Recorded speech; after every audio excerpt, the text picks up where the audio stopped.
Chapter 1. Shadows over Sonora. I was born in El Dorado, a dusty mining town in the state of Sonora, Mexico, in 1915. The world was at war then, but El Dorado felt worlds away, tucked between rugged hills where silver veins ran deep and the sun baked the earth to cracks. My name is Margaret Hale, and I grew up in a modest adobe house on Calle de las Minas, where the air smelled of ore and mesquite smoke. My parents were Americans, fleeing the constraints of life back in Texas. Father a prospector chasing dreams of fortune, mother a schoolteacher who traded her chalkboard for raising me and my brother, Samuel. We weren't natives, but El Dorado embraced us. Its people warm despite the harsh land. El Dorado wasn't much. A cluster of saloons, a church with a bell that tolled for births and deaths, and mines that swallowed men whole. The Rio Sonora snaked nearby, its waters muddy from runoff, but it was our refuge in the dry seasons. I'd play with Samuel, climbing boulders and imagining treasures buried beneath. He was older by 4 years, bold and adventurous, always plotting our escape to bigger places like Hermosillo or even across the border to Arizona. I was content with our little world, but his fire sparked something in me. It was in 1925, when I was 10, that I first encountered Victor King. He arrived from the north, an American like us, a veteran of the Great War with a limp and eyes that held storms. He settled on the town's outskirts in a ramshackle cabin, working as a hired hand in the mines. Tall, with a gaunt face and hands scarred from battles unseen, he kept to himself, but I'd see him at the market, buying provisions and staring off into the hills. One scorching afternoon, as Samuel and I fetched water from the river, Victor approached with a pouch of dried fruits. "For the children," he said in a voice rough as gravel, offering it with a nod. Mother thanked him, but later discarded it, saying it tasted bitter. Samuel joked, calling him the ghost miner, but I felt an unease, like a shadow crossing the sun. Little did we know, that pouch was the first link in a chain that would bind us for decades. As the 1920s roared elsewhere, El Dorado slumbered, but Victor's presence stirred something. He'd watch from afar as we played, his gaze lingering. Samuel started avoiding the mine paths, and I'd hear whispers in the wind at night, wondering if it was just the coyotes. Chapter 2. Whispers in the Dust. By 1930, I was 15, and the Depression clawed at El Dorado like a starving wolf. Mines slowed, jobs evaporated, and families scavenged for scraps. Samuel, now 19, worked the claims with Father, saving for a ticket north. I helped Mother with sewing, mending clothes for miners, dreaming of a life beyond the dust. Victor faded into the background, taking whatever work came, but his eyes followed. His American roots marked him as kin to us, but rumors swirled. He'd lost kin in the war, crossed into Mexico to bury ghosts. One dusty evening, walking home from deliveries, I heard footsteps crunching gravel behind me. Glancing back, a shadow ducked behind a cactus. Heart pounding, I ran, bursting into our house where Samuel waited. I spoke of the shadow, but he dismissed it as imagination, perhaps a stray dog. That night, a scratching at the window woke us. Father grabbed his revolver, stepping into the moonlight. Nothing but a carved mark on the sill, a jagged cross, like a miner's pick twisted wrong. We blamed bandits, but I knew Victor's touch from his whittling at the claims. Summer brought fiestas, but tension brewed. Letters arrived, and signed, with pressed desert flowers and words about shielding the pure. Father burned them, face stern. Samuel escorted me everywhere, his protectiveness growing. El Dorado's hills closed in, the river's murmurs turning sinister. And Victor watched from the shadows, his eyes like dark shafts in the earth. Chapter 3. Currents of Despair. 1935 brought drought, the Rio Sonora shrinking to a trickle. I was 20, working as a clerk in the general store, tallying beans and bullets. Samuel had married a local girl, Rosa, moving to a shack by the mines. Father's back bent from years underground, his cough echoing the dry winds. Victor grew more present, hiring on at the store but silent. His gaze pierced. "You're growing strong, Margaret," he muttered once, hand brushing mine. I recoiled, a chill snaking through point one stormy night, lightning cracking like whips. I woke to tapping at the door. Peering out, a face, pale, eyes hollow in the flash. I cried out, father rushing with lantern.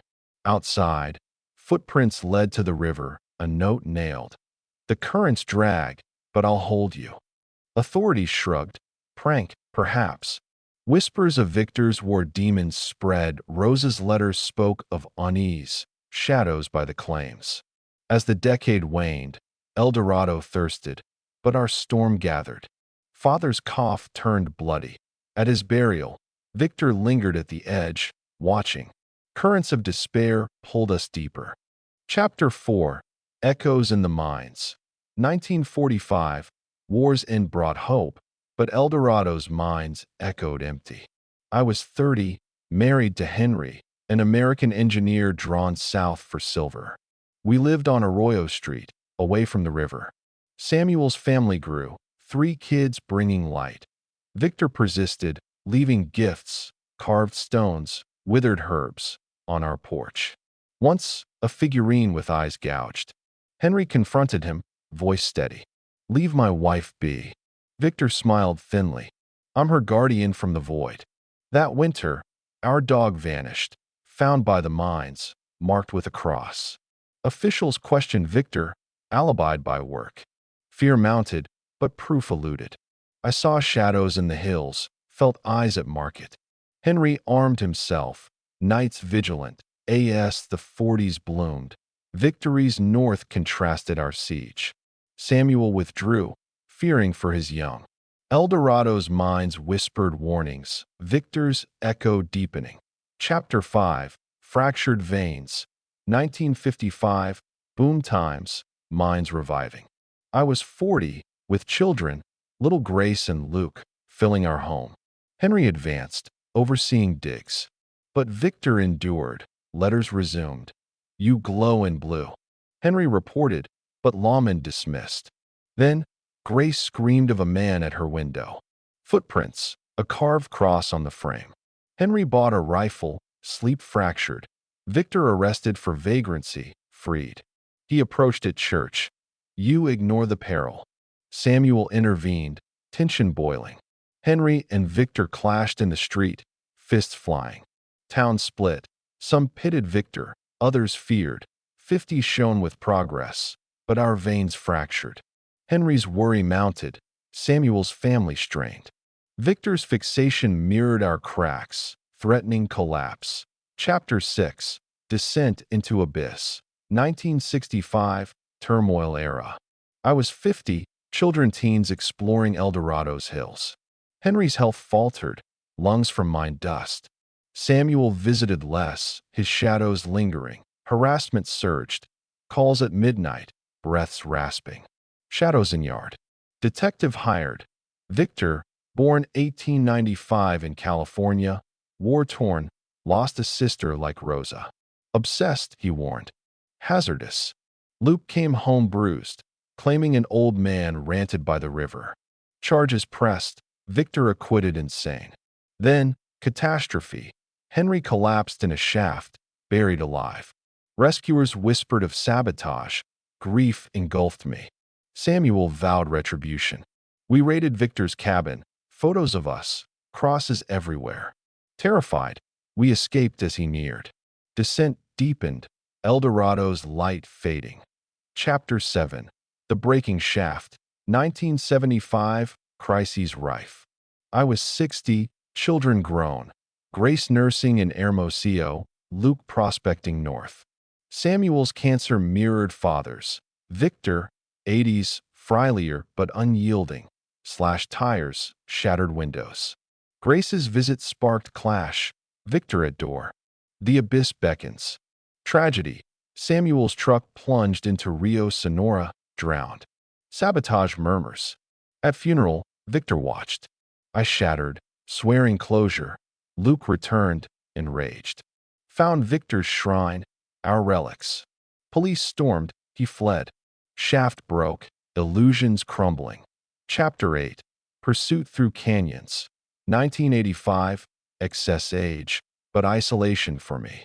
Children distant, El Dorado evolving, minds tourist sites. Victor resurfaced via letters from Sinaloa. Ever vigilant. Detective tracked to Canyon Hut. Luke and I journeyed, facing him amid war tokens. Trenches birthed it, he confessed. Your sister, like my lost, must shield. Revelations flowed, trauma-fueled obsession. Admitted carvings, shadows, denied Samuel's end. Destiny, he sneered. Luke charged, I restrained. We departed, authorities hunted, but he evaporated. Pursuit my fixation, canyons concealing truths. Chapter 9. The Final Cross. 1995, I was 80, in quiet bungalow.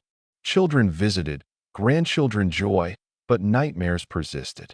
Samuel gone, Luke lost to accident. Victor returned to El Dorado, cabin rebuilt. Letters mad. End approaches. Resolved, I confronted Solo, infiltrating. Amid artifacts, he awaited. Margaret, he wheezed. Returned. Confrontation erupted. Charges, agony. He seized. I thrust. He fell, crossing grasp, neck cracking. Panic, fled. Police deemed mishap. Guilt crossed my soul. Chapter 10. River's Redemption. 2000, Millennium Dawn. I was 85, pondering in El Dorado, now vibrant with visitors, river bridged. Victor's cabin demolished, memories endured, children new shards. I penned full saga, sealed for posterity. From shadows to redemption, obsession's path marred. In silence, I sensed release. To Victor Kane, rest turbulent. Let's never meet again. Conclusion. The year 2000 crept into El Dorado, Sonora, like a dust storm settling over the hills, quiet but heavy with the weight of a new millennium. I was 85 years old, living in a small bungalow on the edge of town, where the mesquite trees swayed in the dry wind and the Rio, Sonora murmured its endless secrets. El Dorado had transformed over the decades. Gone were the days of bustling silver mines, replaced by tourist shops selling polished stones and woven blankets. The town now a stop for travelers seeking the romance of Mexico's northern frontier.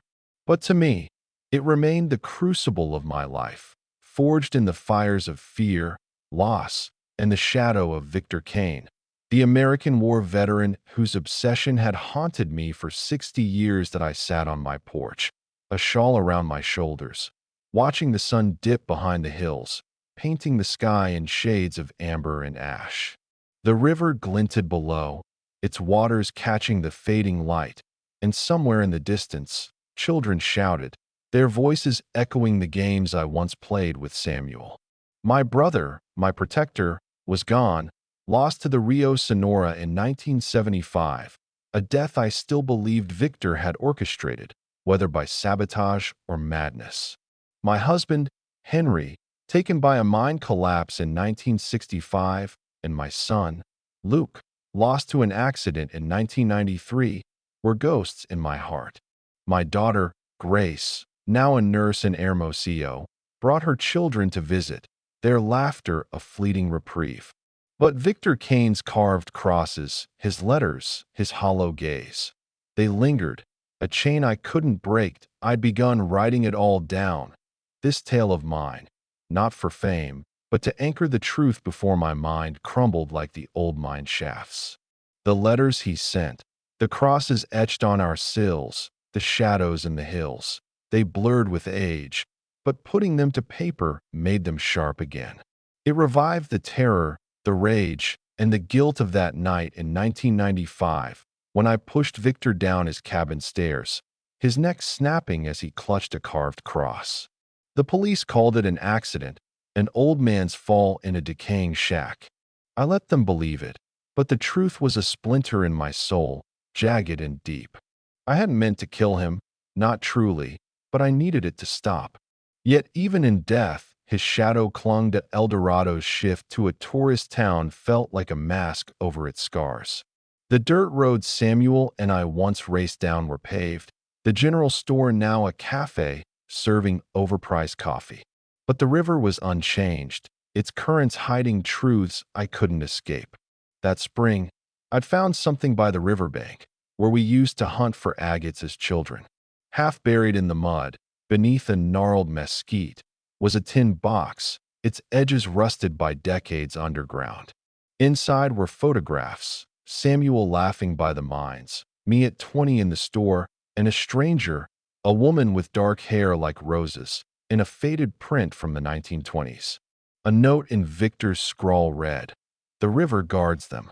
My hands shook as I held it, the weight of years pressing down. I took the box home, hiding it in a trunk with the few relics I'd kept from Victor's cabin, a tattered journal, a rusted dog tag, a carved cross small enough to fit in my palm. The journal was a descent into chaos, pages filled with ramblings about the war, a sister named Eliza lost in California, and a vow to protect the light.